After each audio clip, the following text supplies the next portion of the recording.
தற்பொழுது பெரும்பாலான பெண்களில் மாதவிடாய் சிக்கல் பிரச்சனைகள் காணப்படுகின்றது. அதே போன்றுதான் அநேகமான இளம் பெண்களில் கர்ப்பம் தரித்தல் தாமதமாக தொடர்பான பிரச்சனை நிலவி காணப்படுகின்றது.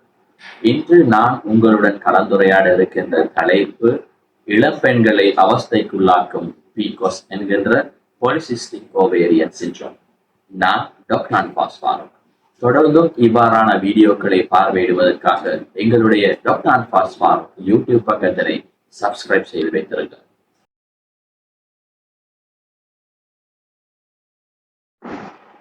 PCOS என்கின்ற பாலிசிஸ்டிக் ஓவேரியன் சிண்ட்ரோம் தற்பொழுது பெரும்பாலான இளம்பெண்களில் காணப்படுகின்ற ஒரு பிரச்சனையாகத்தான் இருக்கின்றது. யாரை கேட்டாலும் அவர்களுக்கு இந்த மாதவிடாய் சக்கரம் தொடர்பான பிரச்சனை காணப்படுகின்றது. சீரற்ற முறையில் இந்த மாதவிடாய் சக்கரம் இடம்பெறுகின்றமை, மாதந்தோறும் இல்லாமல் 3 மாதத்துக்கு ஒரு தடவை அல்லது 6 மாதத்துக்கு ஒரு தடவை என இந்த பீரியட்ஸ் இடம்பெறுகின்றமை ஒரு பிரச்சனையாக இருக்கின்றது. அதே போன்றுதான் இளம் திருமணமான இளம் பெண்களில் அவர்கள் கர்ப்பம் தரிப்பது தாமதமாக தொடர்பான பிரச்சனை காணப்படுகின்றது.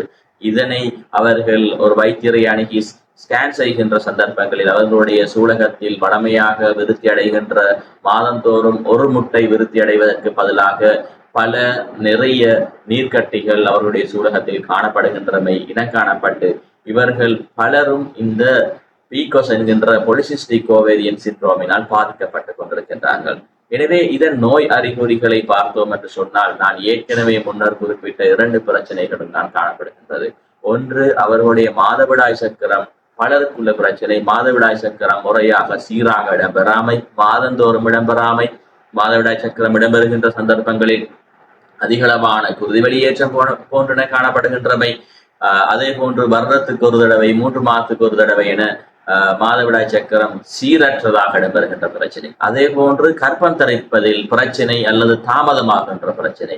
இதன் போது இதற்கான பிரதான காரணம் என்னவென்று பார்த்தோம் என்று சொன்னால் அவர்களுடைய சூலகத்தில் வளமையாக விருத்தி அடைய வேண்டிய ஒரு முட்டைக்கு பதிலாக அதனை சூழ பல பாதிப்பற்ற நீர்க்கட்டிகள் காணப்படுகின்றமைதான் இந்த பிரச்சனைக்கான காரணம்.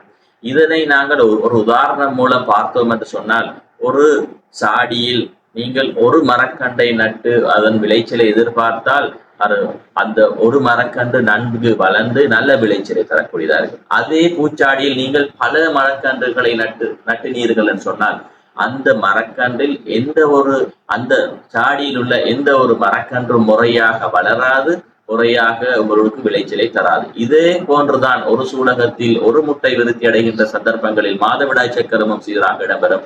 அவர்கள் அந்த ஒரு முட்டை வளர்கின்ற சந்தர்ப்பங்களில் அவர்கள் கர்ப்பம் தரிப்பதும் இலகுவாக இருக்கும். மாறாக இவ்வாறு பல நீர்க்கட்டிகள் காணப்படுகின்ற சந்தர்ப்பங்களில் அந்த ஒரு முட்டை வளர்ச்சி அடைவதற்கான இடப்பற்றாக்குறை காணப்படுவதன் காரணமாக சீரற்ற முறையில் இந்த மாதவிடாய் சக்கரம் இடம்பெறுகின்றது. குழந்தை தரிப்பதற்காக கர்ப்பம் தரிப்பதற்கான ஒரு வளமான முட்டை காணப்படாமை ஒரு பெரிய பிரச்சனையாக இருக்கின்றது. இதுதான் பாலிசிஸ்டிக் ஓவேரியன் ஒரு அடிப்படையாக இருந்து கொண்டிருக்கின்றது. அதே போன்றுதான் இந்த பாலிசிஸ்டிக் ஓவேரியன் சிண்ட்ரோம் காணப்படுகின்ற பெண்கள் அதிகரித்த உடற்பருமன் கொண்டவர்களாக காணப்படுகின்றனர். அதே போன்றுதான் அவர்களுடைய உடம்பில் அதிகரித்த ரோமங்கள் காணப்படுகின்றது. ஆண்களைப் போல முகத்தில் தாடி மீசை வளர்தல், அதே போன்று உடம்பிலும் அதிகரித்த ரோமங்கள் காணப்படுகின்றவையும் இந்த பாலிசிஸ்டிக் ஓவேரியன் சிண்ட்ரோமின் ஒரு அறிகுறியாகத்தான் காணப்படுகிறது. அதே போன்றுதான் மேல் டைப் போல்ட்னஸ் என்று சொல்லுவோம். அவருடைய நெற்றி பகுதியிலிருந்து அதிகரித்த முடி உதிர்வு காணப்படுகின்றவை, முடிகள் மெல்லியதாக காணப்படுகின்றமை, அதே போன்று முகத்தில் எக்னி என்று சொல்லக்கூடிய முகப்பருக்கள் தோன்றுகின்றமை கூட இதன் அறிகுறியாகத்தான் இருக்கின்றது. அதே போன்று இளம் வயதினரிலிருந்து அவதானிக்கக்கூடிய ஒரு பிரச்சனை, அவர்களுடைய அக்குள் பகுதிகள், அவருடைய கழுத்து பகுதிகளில் தோல் கருமை நிறமாகி தடித்து ஹெர்சூட்டிசம் என்று சொல்கின்றோம், எக்காந்தோசிஸ் நெக்ரிகன்ஸ் என்று சொல்கின்றோம். இந்த தோல் தடித்து கருமை நிறமாக மாறுகின்றமை, இவ்வாறான பல நோய் அறிகுறிகள் இந்த பாலிசிஸ்டிக் ஓவேரியன் சிண்ட்ரோம் காணப்படுகின்ற பெண்களில் காணப்படுகின்றது. அதே போன்றுதான் இந்த நோய் அறிகுறிகள் காணப்பட்டு பாலிசிஸ்டிக் ஓவேரியன் சிண்ட்ரோம் காணப்படுகின்ற பெண்களில் இந்த நிலை தொடர்ந்து நீடித்து செல்கின்ற சந்தர்ப்பங்களில் அவர்களில் நீரிழிவு என்று சொல்லக்கூடிய டயபெட்டிஸ் நோய் உருவாகுதல், அதே போன்று ஹை கொலஸ்ட்ரால் என்று சொல்லக்கூடிய கொலஸ்ட்ரால் நோய் உருவாவதற்கான வாய்ப்புகள் காணப்படுகின்றது. எனவே இந்த நோயை நாங்கள் எவ்வாறு உறுதிப்படுத்தலாம்? ஒரு முறையான வைத்தியரை அணுகுகின்ற சந்தர்ப்பங்களில், இவ்வாறான நோய் அறிகுறிகள் காணப்படுகின்ற சந்தர்ப்பங்களில் அதே போன்று குருதி பரிசோதனைகள் மூலம் அவர்களுடைய குருதியில் காணப்படுகின்ற இன்சுலின் அதே போன்று என்ட்ரோஜன் ஹோமோன்ஸின் அளவை நாங்கள் கணக்கில் எடுக்கின்ற சந்தர்ப்பங்களிலும் ஸ்கேன் பரிசோதனைகள் செய்து அவர்களுடைய சூலகத்தை அவதானிக்கின்ற சந்தர்ப்பங்கள் இவ்வாறு பல நீர்க்கட்டிகள் காணப்படுகின்ற நிலைமையை நாங்கள் அவதானித்து அதன் மூலம் இந்த பொலிசிஸ்டிக் ஓவேரியன் சிண்ட்ரோம் இருக்கின்றதை ஒரு வைத்தியர் மூலம் உறுதிப்படுத்துவதற்கான வாய்ப்பு காணப்படுகின்றது.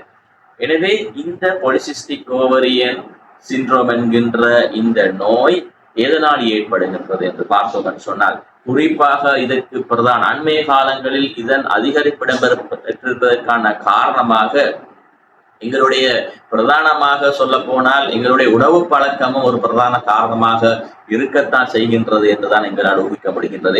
ஏனென்று சொன்னால் இது ஏற்படுவதற்கான பிரதான காரணம் இன்சுலின் ரெசிஸ்டன்ட் என்று சொல்கின்றோம்.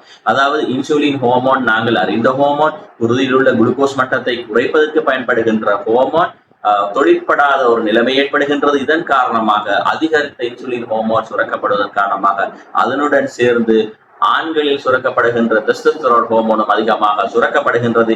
இதன் காரணமாக அந்த பெண்ணில் ஆண்களின் உடலில் ஏற்படுகின்ற உடலியல் மாற்றங்கள் தான் ஏற்படுகின்றது.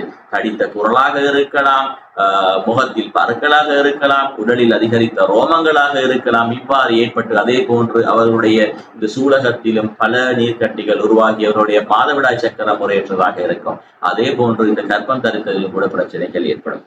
அதே போன்றுதான் இதற்கான பிரதான காரணம் செடென்டரி லைஃப் ஸ்டைல் காணப்படுகின்றது. எங்களுடைய இளம் பெண்கள் அவர்கள் சாப்பிடக்கூடிய உணவு வகைகளாக இருக்கலாம், அதிகரித்த மாச்சத்துள் உணவுகளை உட்கொள்கின்றார்கள், அதிகரித்த இணைப்பு பண்டங்களை எண்ணெய் பண்டங்களை உட்கொள்கின்றார்கள். இதன் காரணம் அதே போன்று உடற்பயிற்சிகள் குறைவாக செய்கின்றார்கள். இதன் காரணமாக அவர்களுடைய உடற்பருமன் அதிகரித்து காணப்படுகின்றது.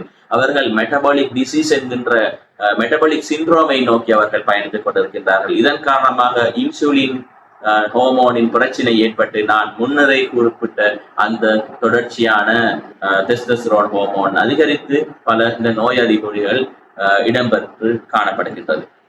எனவே இதனை நாங்கள் எவ்வாறு கட்டுப்படுத்தலாம்? இதற்கு பரிகாரங்கள் கிடையாதா என்று பார்த்தால் இல்லை. அதை கட்டுப்படுத்துவதற்கான முழுமையாக குணப்படுத்துவதற்கான ட்ரீட்மெண்ட்ஸ் பெரிதாக காணப்படுவதில்லை என்று குறிப்பிட்டாலும் கூட எங்களுடைய வாழ்க்கை முறையை மாற்றுகின்ற சந்தர்ப்பங்களில் இதனை மாற்றிக்கொள்ளக்கூடிய வாய்ப்பு இருக்கின்றது. அதே போன்றுதான் இதற்கு எங்களுடைய நோய் அறிகுறிகளிலிருந்து வெளிவருவதற்கான பல்வேறு தரப்பட்ட மருந்து வகைகளும் காணப்படுகின்றது. முதலாவதாக பார்த்தால் லைஃப் ஸ்டைல் மோடிஃபிகேஷன் என்று சொல்கின்றோம். லைஃப் ஸ்டைல் மோடிஃபிகேஷனில் நீங்கள் உட்கொள்கின்ற உணவை கட்டுப்படுத்தி மாற்றத்தை அதிகமாக உட்கொள்கின்றீர்கள் என்று சொன்னால் அதனை குறைவாக மாற்றத்தை குறைத்து இனிப்பு சத்தை குறைத்து ஒரு முழுமையான நிறையான ஒரு உணவை உட்கொள்கின்ற சந்தர்ப்பங்களில் அதிகரித்த பழங்கள் மரக்கறிகளை சாப்பிட்டு மாச்சத்துக்கள் கொழுப்பு சத்துக்களை குறைத்து சாப்பிட்டு அதிகமாக உடற்பயிற்சிகள் செய்கின்ற சந்தர்ப்பங்களில் உங்களுடைய உடல் நிறையை குறைப்பதற்கான வாய்ப்பு காணப்படுகின்றது. குறிப்பாக சொல்ல போனால் உங்களுடைய உடல் நிறையை நீங்கள் 5% குறைக்கின்ற சந்தர்ப்பங்களில் நான் ஏற்கனவே குறிப்பிட்ட பெரும்பாலான நோய் அறிகுறிகள் உங்களிலிருந்து இல்லாமல் போவதற்கான வாய்ப்பு இருக்கின்றது. எனவே மாதவிடாய் பிரச்சனை காணப்படுகின்ற பெண்கள், பொலிசிஸ்டிக் ஓவேரியன் சிண்ட்ரோம் காணப்படுகின்ற பெண்கள் உங்களுடைய உணவு வேளையை முறையாக கட்டுப்படுத்தி பராமரித்து முறையான சீரான உடற்பயிற்சிகள் மேற்கொள்கின்ற சந்தர்ப்பங்களில் பெருமளவான இந்த நோய் அறிகுறிகள் இருந்து விடுபடுவதற்கான வாய்ப்பு காணப்படுகின்றது. அதே போன்றுதான் மருந்து வகைகளும் காணப்படுகின்றது. அந்த மருந்து வகைகள் சீரற்ற, நான் ஏற்கனவே குறிப்பிட்ட நோய் அறிகுறிகளை எடுத்துக்கொண்டால் சீரற்ற முறையற்ற மாதவிடாய் சக்கரம் காணப்படுகின்ற சந்தர்ப்பங்களில் அதனை சீர்படுத்துவதற்காக உங்களுக்கு வைத்தியர் ஓசிபி என்று சொல்லக்கூடிய பிறப்பு கட்டுப்பாடு மாத்திரைகள் காணப்படுகின்றது, ஹோமோன் மாத்திரைகள் காணப்படுகின்றது. அதனை வழங்குவதன் மூலம் உங்களுடைய மாதவிடாய் சக்கரத்தை சீராக்க முடியும். அதே போன்று உங்களுடைய சூலகத்தில் காணப்படுகின்ற அந்த நீர் முட்டையின் வளர்ச்சியையும் அதன் மூலம் ஒரு ஒழுங்கமைப்புக்குள் கட்டமைப்புக்குள் கொண்டு வர முடியும்.